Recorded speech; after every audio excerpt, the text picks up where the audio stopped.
मौनी अमावस्या के दिन महाकुंभ स्नान का पुण्य कमाने आए 100 से ज्यादा परिवार गहरे सदमे में हैं। इस हादसे में 30 श्रद्धालुओं की जान चली गई है। 36 लोग अभी अस्पताल में हैं। सोचने वाली बात है, अगर यह हादसा रात के अंधेरे में नहीं बल्कि दिन के उजाले में हुआ होता तो स्थिति कितनी खतरनाक थी। रात के समय संगम की सड़कों पर सन्नाटा था, बड़ी संख्या में लोग सो रहे थे।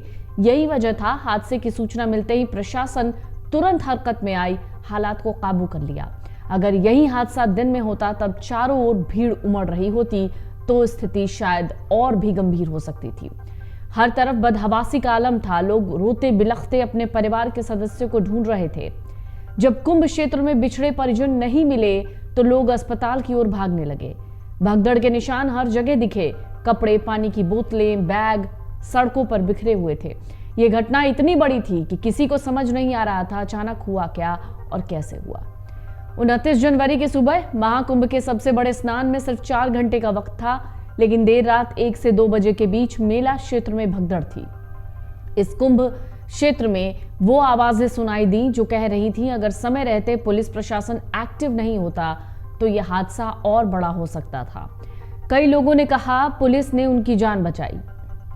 करोड़ों की भीड़ को संभालना प्रशासन के लिए आसान नहीं था। कुछ चूक जरूर हुई, लेकिन प्रशासन की मुस्तैदी की वजह से यह हादसा हुआ और ये और खतरनाक होने से बच गया। महाकुंभ में आपको बता दें, इस विशेष दिन ब्रह्म मुहूर्त में स्नान करने देश भर के करोड़ों लोग संगम पर जुटे थे। ऐसे में इस भगदड़ की खबर आते ही बड़ी संख्या में लोगों के हताहत होने की आशंका जताई जाने लगी। सबके मन में सवाल था, आखिर प्रशासन की इतनी मुस्तैदी के बावजूद भगदड़ कैसे मची और इस भगदड़ में कितने लोगों की मौत हो गई। ये कुछ ऐसे सवाल थे जिस पर तमाम लोग अपनी अपनी थ्योरी चला रहे थे।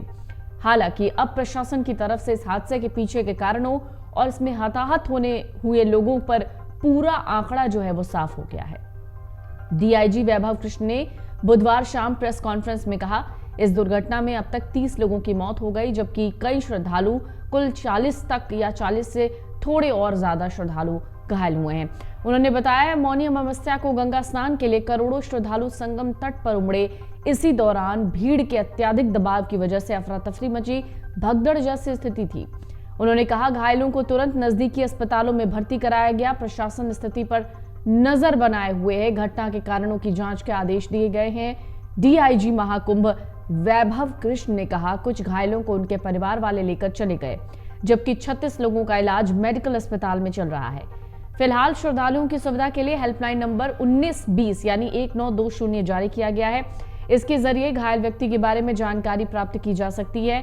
सीएम योगी आदित्यनाथ ने सभी महामंडलेश्वरों, संतों व अखाड़ों से कुछ देरी से पवित्र स्नान करने का अनुरोध किया था। इसके बाद अखाड़ों का अमृत स्नान सुरक्षित तरीके से संपन्न हुआ।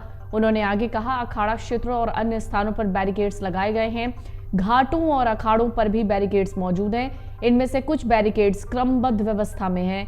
मौनी अमावस्या के स्नान पर रात 1 से 2 बजे तक भक्तों की पहली भीड़ उमड़ी।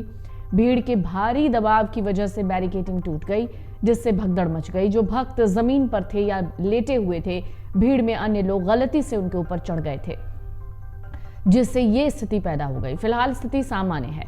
प्रयागराज में महाकुंभ मेले के दौरान घटना के बाद प्रशासन ने कड़े फैसले लिए हैं। 4 फरवरी तक पूरे मेला क्षेत्र को नो व्हीकल जोन घोषित किया गया है। वीवीआईपी गाड़ियों पर रोक है। वीवीआईपी पास 4 फरवरी तक कैंसिल किए गए हैं। वीवीआईपी स्नान और स्कॉट गाड़ियों के काफिले पर रोक है। अब केवल बाइक, एम्बुलेंस, नगर निगम और फायर ब्रिगेड की गाड़ियां ही मेला क्षेत्र में जा सकती हैं। अमर उजाला जीवांजलि के सारथी की मदद लें और महाकुंभ में स्नान जरूर करें।